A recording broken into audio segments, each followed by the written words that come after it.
കേരളത്തിന് മഹത്തായ ഒരു നേട്ടമുണ്ടാകുമ്പോൾ ഇടതുപക്ഷത്തോടുള്ള ഇഷ്ടക്കുറവ് കൊണ്ട് ആ നേട്ടം മൂടി വയ്ക്കാൻ, ഒളിപ്പിച്ചു വെക്കാൻ, ചെറുതായി പറഞ്ഞു പോകാൻ ആണ് ചില സുഹൃത്തുക്കൾ ശ്രമിക്കുന്നത്.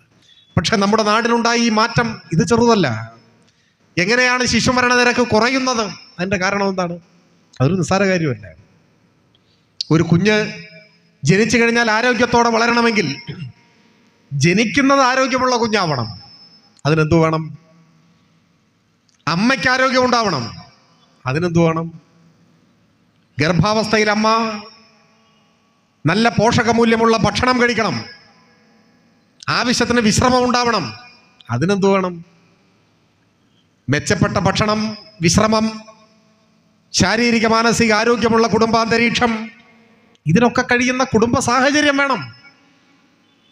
വരുമാനം ഉണ്ടാവണം. മെച്ചപ്പെട്ട കുടുംബാന്തരീക്ഷം ഉണ്ടാവണം. എന്തെങ്കിലും അസുഖം വന്നാൽ പോകാൻ ഒരു ആശുപത്രി വേണം. ആശുപത്രിയിൽ ചെന്നാൽ അവിടെ ഡോക്ടർ ഉണ്ടാവണം, മരുന്നുണ്ടാവണം, മെച്ചപ്പെട്ട ചികിത്സ കിട്ടണം. ഇങ്ങനെ എല്ലാം ഉണ്ടാവുമ്പോഴാണ് ആരോഗ്യമുള്ള കുഞ്ഞ് ജനിക്കുക. കുഞ്ഞ് ജനിച്ചു കഴിഞ്ഞാലോ കുഞ്ഞിന് സമീകൃത ആഹാരം കിട്ടണം.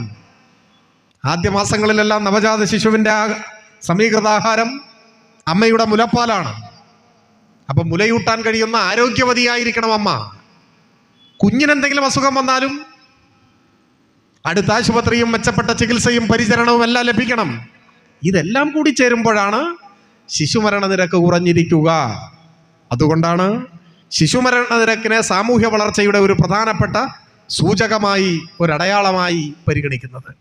അക്കാര്യത്തിൽ അമേരിക്കയെ പുറകിലാക്കാൻ കഴിഞ്ഞ മികവ് നമ്മുടെ കേരളം ആർജിച്ചു എന്നതാണ് ഏറ്റവും വലിയൊരു നേട്ടമായി ഇപ്പോൾ ഉയർന്നു വരുന്നത്.